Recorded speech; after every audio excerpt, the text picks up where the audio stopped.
烏戰爭，我們持續要來關心到是普丁這回震怒的亮劍，他也正式的對歐洲做出了警告。他說，一旦開戰，將會迅速的結束。另外一方面，根據了解，英法現在密謀幫助烏克蘭來做他的核彈嗎？這個背後的陰謀，今天我們都會一起的來做解密。趕快來看到這個俄烏和談的最新進度到哪裡了呢？川普說的，美方特使跟俄羅斯總統普丁的會談，他說，還算可以啦，但是呢，烏克蘭和平談判的未來路徑仍然是不明朗的。大家在看說，為什麼到目前為止，這個美方的態度還是這麼樣的曖昧呢？我們來看到，那麼在另外一方面，前線在外交上面是這個很不定的，但是在前線的打仗則是打得越來越猛。俄羅斯已經宣布了正式的控制住重要的烏克蘭的重鎮紅軍城。那麼現在可以看到，烏克蘭方面出現了更多的逃兵，接近是30萬人，民眾寧願割地也要換來和平。那烏克蘭則是針對了這個俄羅斯的無人艇狂轟包括他的影子艦隊的油輪。那這個時候，普丁也罕見震怒，發出的強烈警告，會徹底切斷烏克蘭它通往海洋的所有的道路，等於要把烏克蘭變成一個內陸國家。敖德薩會不會成為下一個重要的大目標？將軍怎麼看？我覺得這個如果說是繼續去打敖德薩是100%。我們現在看這個影子艦隊被襲擊的地方在哪裡？就在黑海。那襲擊影子艦隊的無人艇從哪裡出來？就是從敖德薩出來。這是第一個，我們眼前就看到的。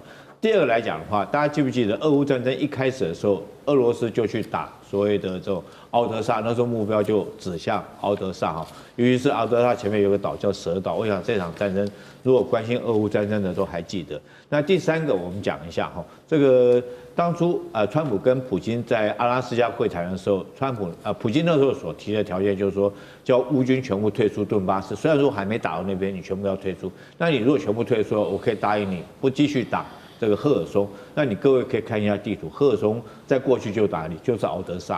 那為什麼敖德薩對俄羅斯這麼重要？我們都知道這個。從這個俄烏戰爭期間我們看到從敖德薩這個港口出來的，在軍事上面來講的話，他用這個無人艇這個攻擊了這個俄軍在黑海，在克里米亞的黑海艦隊，包括旗艦都是在這邊被擊沉的，包括克里米亞大橋在這邊都是被攻擊過好幾次。那所以說，如果說是這個俄軍來講不能夠控制住敖德薩來講的話，對他黑海艦隊是一個很大一個威脅。那他為了維持他在黑海艦隊的海權他必須要將這個地方徹底消除黑海艦隊的這種後患。所以我認為說是，當然現在來講，如果說是28點的和平協議，目前雙方還在談判之中。但是我們聽到就在昨天談判結束之後，雙方還在說這個雖然說是富有成效，但是極其艱難。那問題是關鍵就卡在這個地方。當然，這個就澤倫斯基來講，他不願意當一個投降的總統，但是就普京來講，他整個戰爭的目的不就是為了維護他這個整個俄羅斯的安全嗎？那為了維持俄羅斯的安全他當然第一個是北約不可以加入烏克蘭，但是在海權方面，大家不要忽略了，黑海是這個俄羅斯這個海上南邊的海上交通線非常重要一個區域，而這個區域來講有兩個關鍵，一個是克里米亞，你看克里米亞這個島在黑海中間就像是一顆心臟在黑海的中間。那另外，如果說是克里米亞遭受到威脅，不就是敖德薩嗎？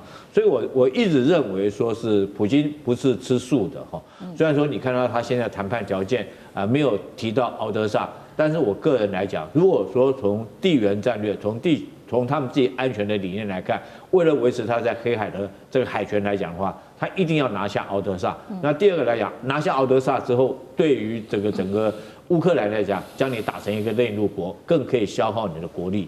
好，這個是普丁目前他針對烏克蘭的戰略方向。那另外一方面呢，那普丁對於這個歐洲現在看他的態度又是什麼呢？其實他最近也做出了針對歐洲做出的警告。他說跟歐洲說我們不打算跟你們作戰，但是如果你們想打俄羅斯，我們準備好了，戰爭會迅速的結束。那這一回聽到這些話，現在歐洲也很緊張了，因為他們的實戰經驗是0，那麼俄羅斯則是已經打仗打了10年以上，克里米亞、敘利亞亞戰爭一直到烏克蘭戰爭，都是這種職業的軍隊在打的。普丁這個時候語氣非常的強哦，到底還藏了哪一些底牌？委員怎麼看？歐洲加美國如果要論軍隊的人數，很抱歉都輸俄羅斯。但是如果要用戰機，只有美國才有。美國要不要下場？歐洲的戰機平常講跟俄羅斯戰機比是沒得比啊，因為主要是在數量差太多，還有彈藥，整個歐洲的彈藥加美國彈藥都不如俄羅斯啊。那作戰經驗就更不用講了，俄羅斯的軍隊現在已經全世界作戰經驗最豐富的，而且開啟了最現代的作戰的戰術跟戰略哈。尤其是無人機改變了，新科技改變了，這個俄羅斯都被迫應戰也學會了，所以他現在是全世界最強的陸軍，這一點不用懷疑。那空軍啊，這個他可能會比較差一點，但是他有導彈，我不認為歐洲貪得到便宜。他這一句話就是說，你如果歐洲要下場的話，戰爭會迅速的結束。這裡面有兩個含義，你歐洲下場就讓我有動用核子武器的理由啊。第二個，那更讓我有打無差別戰爭的理由。什麼叫無差別戰爭？就是把整個城市燒掉啊！就像是美國當時在打東京大轟炸的時候，東京一個晚上死20萬人，幾乎就是比廣島跟長城死的人數還多。長崎死的人數還多。那你要跟他玩這個遊戲，他就是直截了當告訴你，如果你要下場。就針對德國來的，法國沒有這麼講，英國也沒這麼講，是針對德國來的。那德國如果下場的話，將是會一場德國的浩劫。為什麼？因為從普丁的立場來講，對任何國家動用核子武器都有道德跟法律上的問題。然後對德國進行攻擊核子武器，直接把德國鏟除掉，符合什麼？符合聯合國憲章敵國條款。誰提了？中國提了。所以。你德國自己不長眼睛，那個他的什麼梅爾茲啊，還有國防部長還講到嗆聲，你跟別人嗆聲都可以，你跟俄羅斯嗆聲就找死2個字。為什麼？他有國際法合法性，可以徹底消滅德國。你美國還不敢吭聲啊？你美國要下場嗎？你要北約要結在一起死嗎？我看其他國家不敢。所以他敢放狠話，因為他有底氣，他有全世界最龐大的核子武器庫。而且有全世界數1數2的這個轟炸平台，不要講別的，它的波塞冬核子魚雷到了你漢堡港，你漢堡港還活着嗎？不可能活着的嘛。然後它的白天鵝轟炸機飛到你柏林上空，它的導彈到你柏林上空多久？12分鐘。你擋都擋不住啊！哦，它的真果樹大家看到了嘛？你根本沒辦法攔截，所以你要不要試？真果樹是可以裝核子武器的哦。對，你要不要試試看？所以用核子武器攻擊德國，在國際法上是允許的哦。不要忘記這些事情，敵國條款。這怪那個習近平沒事幹，就是教會普丁用這一招。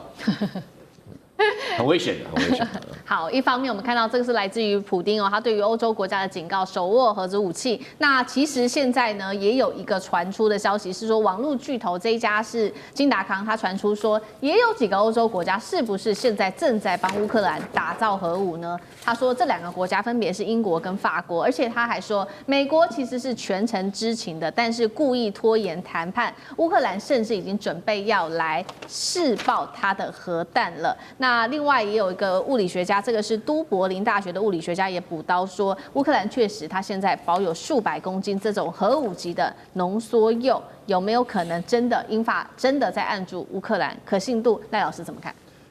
我個人認為這是一個核訛詐，是一個姿態啊。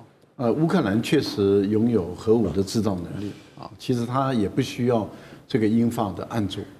因為過去在蘇維埃的分工的情形下，烏東地區事實上就是俄國的這個核導彈的發展區，啊，也就是說，你看我們的這個大陸的這個遼寧號航母，啊，或是歐洲鐵牛的這種2棲登陸艦啊，就是我們講的氣墊船啊，還有就是大的這個航空器的引擎發動機，另外還有就是洲際的彈道導彈中程導彈都是在烏東地區建造。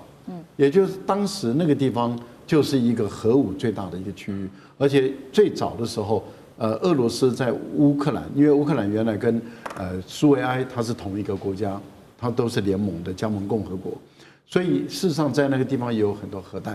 那是在這個分裂以後做了一個交易，說克里米亞半島以共和國的身份加入這個烏克蘭聯邦，然後換得這個烏克蘭把這個核武交還給俄羅斯，有一部分給美國去銷毀，是這樣的一個情況。所以事實上，烏克蘭擁有這樣的一個能力，確實是有的不需要英法的按住。我想這是第一個。因為第二個呢，英法你要到哪裡去試爆？在烏克蘭的地方試爆沒那麼簡單所以我覺得這個部分，然後你要用電腦模擬來試爆嗎？這個也是值得商榷的。所以我個人認為這是一個訛詐，在警告威脅這個俄羅斯但是我覺得這樣做會有缺點。第一個就是如果被證實說真的是英法有在按住，那英法等於是公然直接違反了這個核不擴散原則，這個對英法在國際上要被制裁的，這個是站不住，這是不對的。第二個，它會構成俄國用核彈去消滅攻擊法國跟英國的戰略城市的一個正當性。那第三個就是，如果烏克蘭有這個企圖在暗中的在研發製造的話，那就剛好給俄國一個最好的正當性跟理由。直接用核武撲滅於你還沒製造之前，那也就是說你還沒做出來之前，我就用核武把你炸了，一勞永逸嘛。那這樣的話就是一個核戰在歐洲的發生，一個經過核彈蹂躪的烏克蘭，誰還要？沒有人會要這塊土地了。對，因為髒得不得了，毒得不得了，就沒有人會要這塊土地。所以我倒覺得這個是一個傳言，這個也是一種心理戰而已，一種詐術。那基本上來講，沒有一個國家敢這樣做。好，謝謝賴老師。那我們休息一下，馬上回來。地緣政治、美中之爭、戰略價值、強權崛起、小國生存，現在與未來洞悉事件走向，掌握